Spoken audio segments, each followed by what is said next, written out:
Donc les filles, c'est moi qui donne le thème ou quoi? On l'avait déjà. Non, tu me parles de comme si tu étais agacée en fait de cet aspect-là du masculin, que les hommes portaient cette matière dure et toi tu me montres le métal d'une armure par exemple, et qui en fait cette armure c'est ça comme un exosquelette de l'homme, du masculin, et qui est dur, froid et qui bloque aussi l'accès à l'être qui est à l'intérieur de cette armure, qui porte aussi les stigmates de croyances projetées sur ce que représente une armure de l'homme, de la guerre, du combat, de la force. Et comme si tu étais lasse quelque part de voir ces armures sur les hommes et de constater que en fait l'homme à l'intérieur, à force c'est tout le schéma en fait qui t'agace, parce que tu regardes l'homme à l'intérieur et tu me dis, tu me le montres comme un homme qui n'a pas su développer son propre masculin et sa propre force à cause de cette armure qui lui est posée dessus. Et ça te touche, ça te tient à cœur en fait de montrer ça et c'est comme si tu aimerais bien que l'homme à l'intérieur grandisse et prenne sa place d'homme, mais en réussissant à se séparer de cette armure. Mais il n'y a pas de jugement en fait, c'est une constatation globale sur beaucoup de masculins que tu rencontres. Moi, ça montre de façon plus globale, comme s'il y avait un schéma manquant, non, un chaînon manquant dans le processus du masculin et de l'homme. Et en fait, ça me montre comme si pour les hommes, il y avait, c'était assez binaire, soit cette armure, et que de développer, comment dire, de poser cette armure, c'était presque de développer leur sensibilité, ça basculait tout de suite dans une image efféminée. Et il n'y avait pas, comme s'il manquait une information pour les hommes pour trouver le juste milieu. Et c'est ça, c'est-à-dire que ce que tu proposes, tu exprimes là, c'est pas que une problématique personnelle, c'est le reflet d'une problématique plus grande par rapport au masculin dans notre société et dans notre culture. Comme si pour l'homme, pour l'instant, c'était soit j'accepte de porter cette armure, soit si je m'en extrais, je ne suis plus sur mes énergies masculines. J'ai la croix, j'ai perdu les bouts, la croix des Templiers. Cette fameuse croix comme ça avec les bouts un petit peu plus élargis. Et je la vois, ils me la montrent à plat, cette croix templière. Et ça me renvoie vraiment l'énergie première qui était à l'origine de la création de cet ordre-là, avant que ce soit dévié. Et on me montre en fait l'énergie masculine, donc du masculin, qui est au centre de cette croix, vraiment ancrée, alignée. Et cette croix, en fait, elle est dans l'air, elle n'est pas posée au sol. Ce qui fait qu'elle représente aussi un équilibre entre 4 points qui, quand ces 4 points sont alignés, permettent la création et la naissance d'un masculin équilibré. On me fait ressentir qu'il y a en même temps un parallèle avec les 4 éléments qu'on trouve sur Terre, mais qui peuvent être rapportés à 4 éléments plus proches du corps humain. Alors en face, j'ai un cœur, le cœur humain, Alors derrière, c'est très bizarre parce que ça me parle du rein, du rein humain. Alors, je ne connais pas sa propriété, mais je pense que c'est vraiment la propriété du rein qui est importante. Tu veux dire sa fonction? Sa fonction de filtre. nettoyage, de filtre, et en lien avec l'eau et l'équilibre de ce milieu-là. Et sur chaque côté, ça me renvoie à la structure osseuse à l'intérieur du corps. Et donc on a la structure posée de chaque côté qui maintient l'alignement du corps. En face, on a le cœur qui est porteur de l'émotion, de valeur, de l'équilibre. Et tu peux capter ce cœur dans toutes les strates, que ce soit du cœur physique jusqu'au cœur spirituel. Et donc on a ce cœur qui est la vie et qui fait circuler le sang dans tout le corps et qui permet de soutenir aussi à sa façon cette structure osseuse. Et derrière, on a le rein qui sert à filtrer, notamment l'élément eau.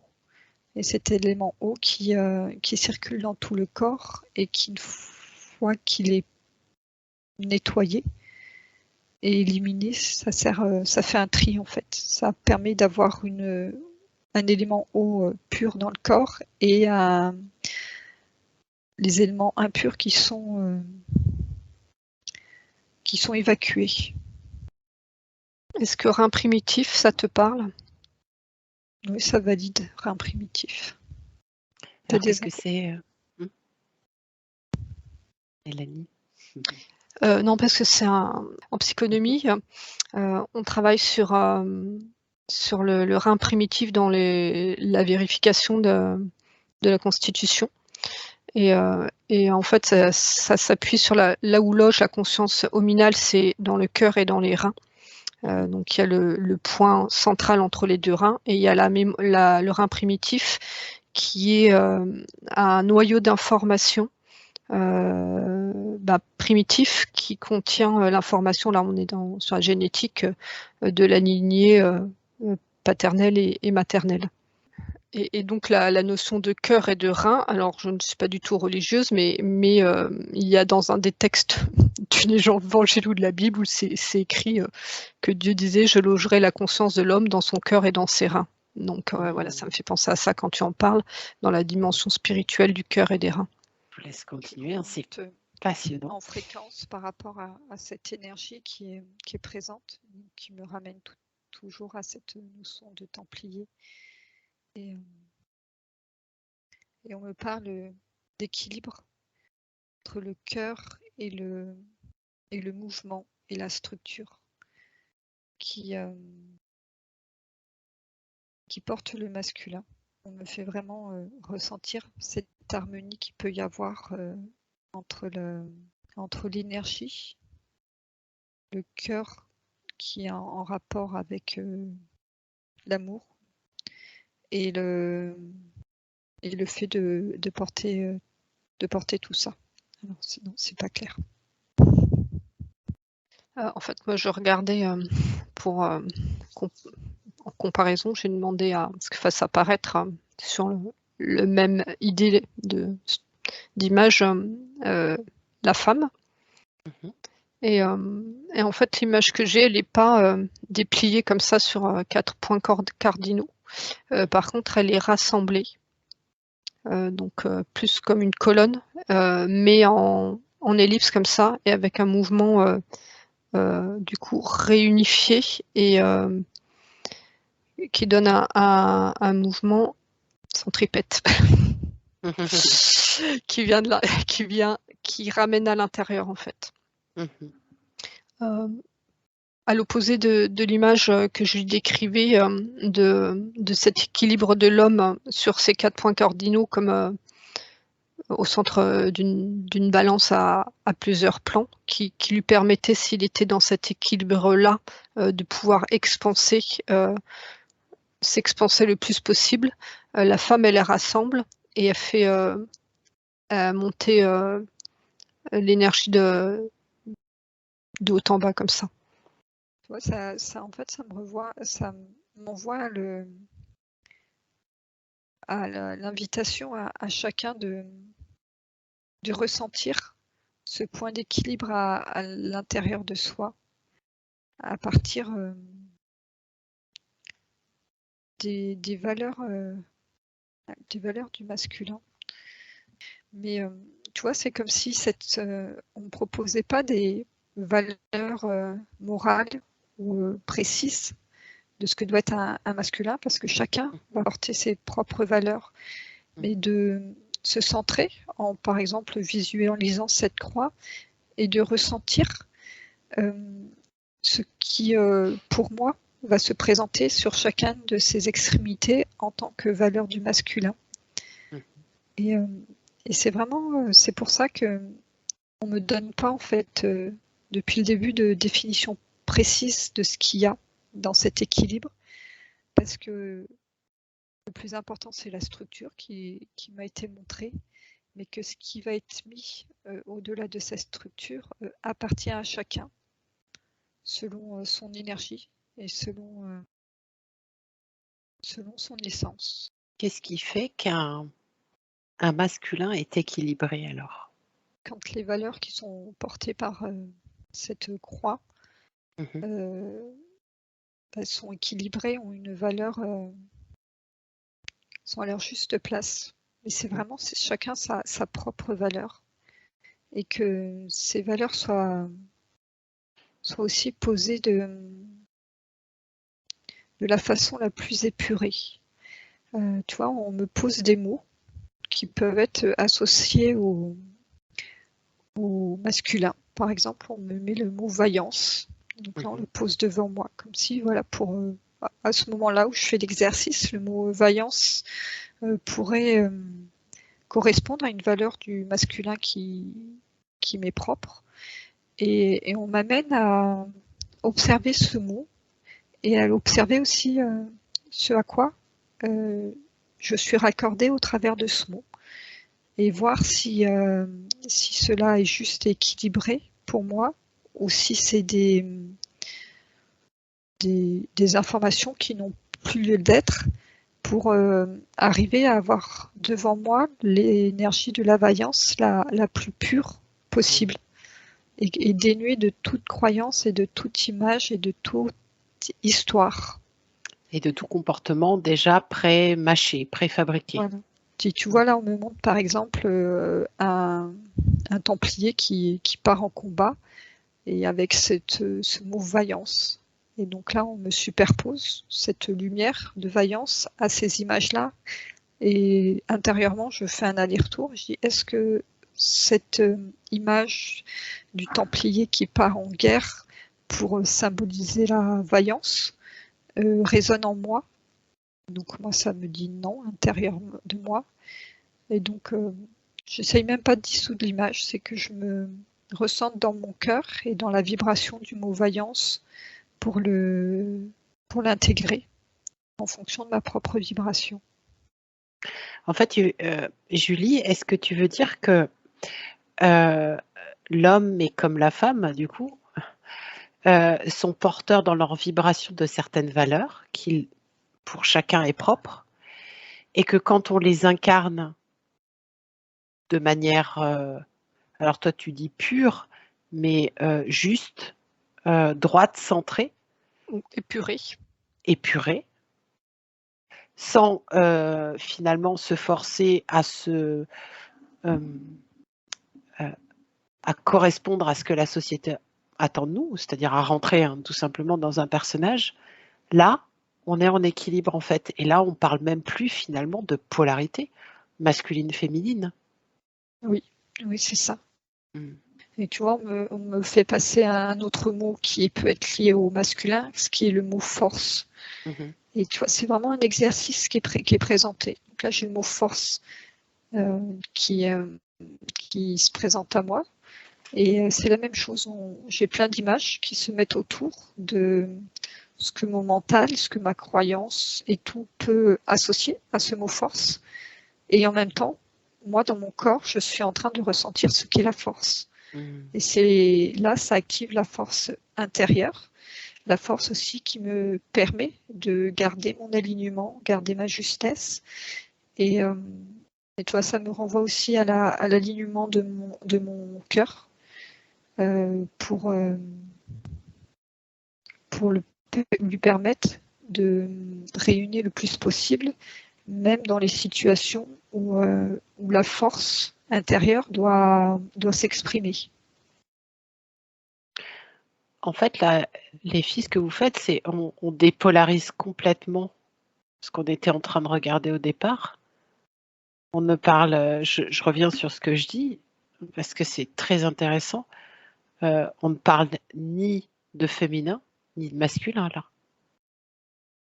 Oui, c'est un petit peu, c'est ça, c'est comme si les mots que j'utilise, qui peuvent être associés à du masculin, comme si on les coupait en deux, c'est-à-dire le masculin c'est ça et le féminin c'est ça, pouvaient en fait être intégrés pleinement et entièrement, quel que soit notre genre.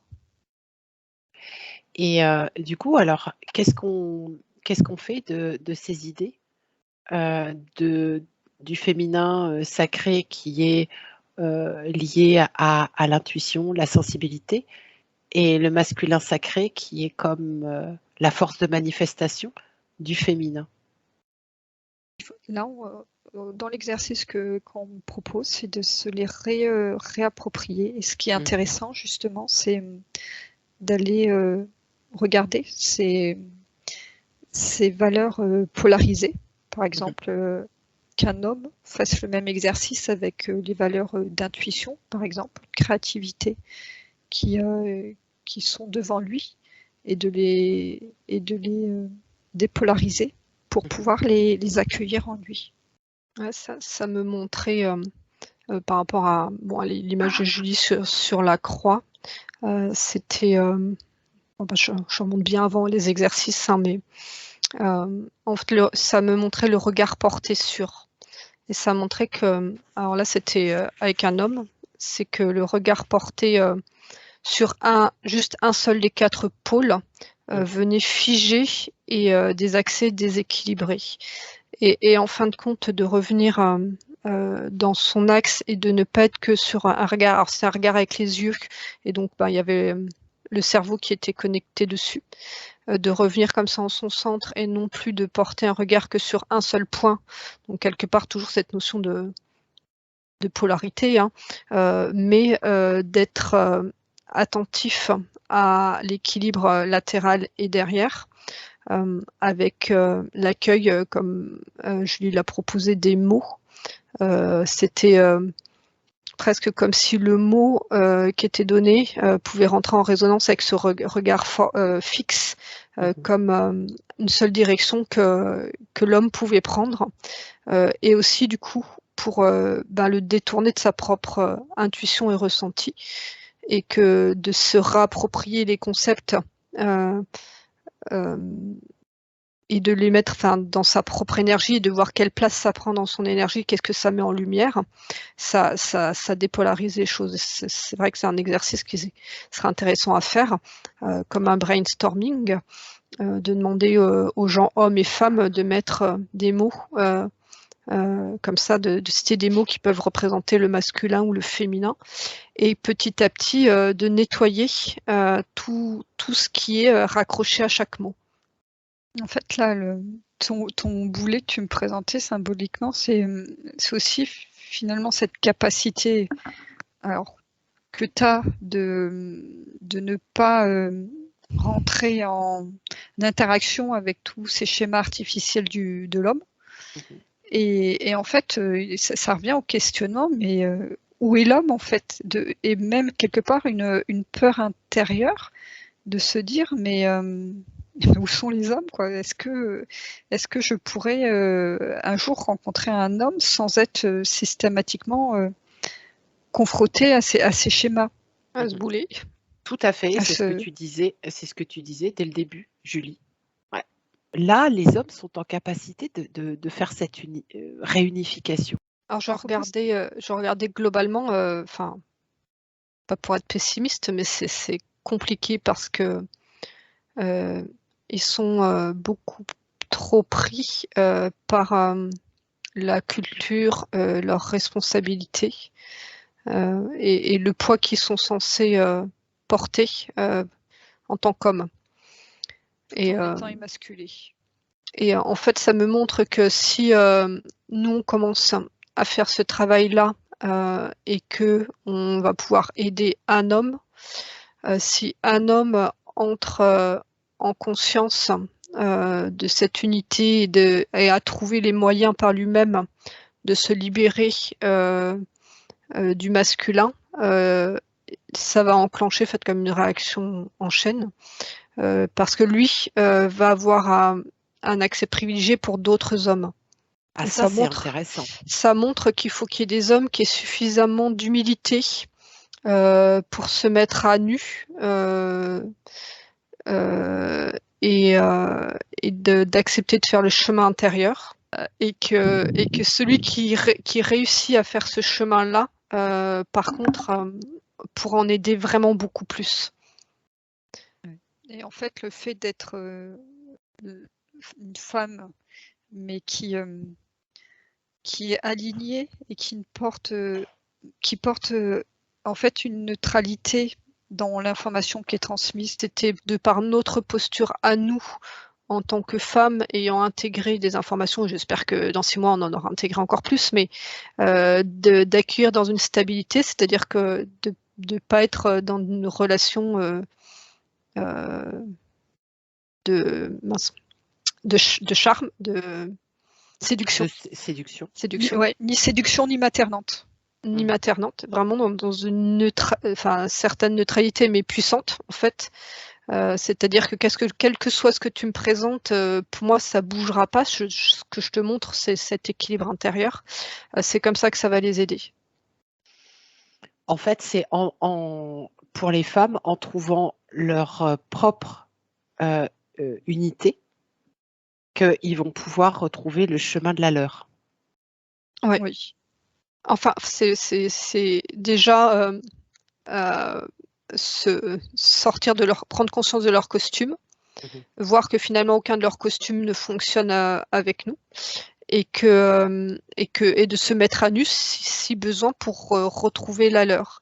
Et je vois que s'il y a même ne serait-ce qu'un seul homme qui commence avec ça, le fait qu'un homme ait fait le chemin, je l'ai dit tout à l'heure, mais ça remontre que ça va vraiment faire un effet domino positif pour d'autres hommes. Parce que les hommes ont beaucoup plus de costumes à proposer aux femmes et de peur qu'ils s'activent que quand ils sont entre hommes, où finalement entre eux, ils ont presque un peu qu'un seul costume à se montrer de macho. C'est vraiment caricatural, mais c'est pour qu'on se comprenne. Et que du coup, ils auront... ce sera plus facile. Pourquoi c'est plus compliqué pour les hommes? Moi, ça me montre 2 choses. C'est que c'est moins compliqué, c'est pas moins compliqué pour la femme, mais la femme, de ce qu'elle est porteuse de la vie et des souffrances subies, elle a beaucoup plus d'expérience pour sublimer elle en ressort. Elle ressort enrichie de toutes ces épreuves-là, même si c'est pas à titre individuel, mais vraiment sur la femme en collectif, que sa capacité créatrice a un potentiel régénérateur de l'intérieur, de remise à zéro, et que l'homme a comme si cette armure-là était, moi je la vois connectée, comme si ça lui envoyait beaucoup de décharges et beaucoup d'informations. Et que eux, ils n'ont pas fait le chemin de s'en libérer parce que le chemin de la femme a été un chemin intérieur. Donc elle est beaucoup plus en avance sur son chemin intérieur et son chemin de cœur que l'homme qui, par cette impression de domination, n'a pas eu à faire ce chemin. Mais comme on arrive dans une époque où la conscience, le niveau de conscience augmente, et que finalement celui de la femme augmente encore plus, les hommes, tu vois, la scission se fait de plus en plus, quoi. Donc quelque part, ça les pousse. S'ils veulent être bien, c'est soit ils font le chemin, soit ils vont souffrir de plus en plus. On me parle d'un gros programme de responsabilité, d'avoir c'est ancré en eux, d'être responsable de la famille, de la société, de la protection, de la sécurité, et qu'il y avait un gros nettoyage à faire par rapport à ça, parce que avec l'évolution de la femme qui dans tous les sens ça part, mais devient plus indépendante et prend sa propre responsabilité, sa propre vie en main, lui se retrouve avec ce programme-là en lui, et sur certains ça crée des bugs en fait. C'est comme si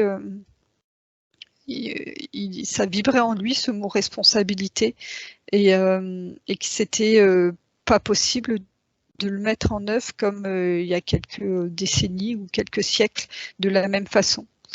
Et on montre symboliquement, c'est effacer ce programme de responsabilité de tout ce qui lui entoure, parce qu'en même temps, en projetant cette responsabilité sur des éléments extérieurs, il y a un oubli de sa propre responsabilité, de sa propre évolution. C'est quand même un sacré travail pour lui, hein, parce que c'est presque une sorte de néant, Oui. hein, Et de oui, vide là. et c'est pour ça que je vois qu'autour d'un homme, il y a 4 ou 5 femmes. Mais pas des sirènes. Mais pas des sirènes, et oui. Et encore que les sirènes, elles ont tout leur intérêt aussi, parce que justement, à un certain niveau, elles permettent à l'homme, quelque part, d'identifier ce qui ne veut plus. Oui, bien sûr. Ou de l'entretenir. Ou de l'entretenir, ah bah oui, mais ça, c'est voilà, c'est pour tout le monde pareil, quoi. Bien sûr. Hein.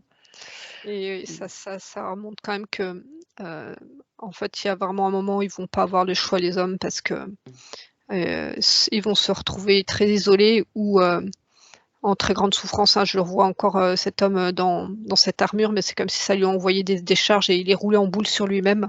Il tourne en rond sur lui-même comme ça. S'il n'a pas le déclic pour s'en sortir. Enfin, pour se dire, il faut que je me sorte de ça, de cette armure-là. De s'en désidentifier. Le masculin et le féminin sacré ont eu lieu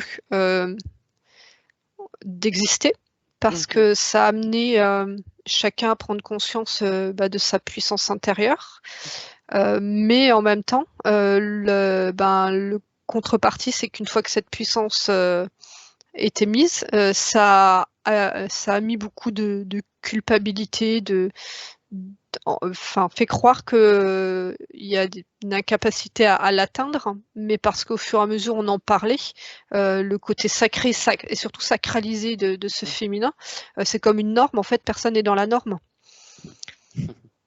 Et que donc ça normait un masculin et un féminin avec des textes magnifiques, mais finalement qui ne faisaient écho à personne. Absolument. À quelque chose d'inatteignable.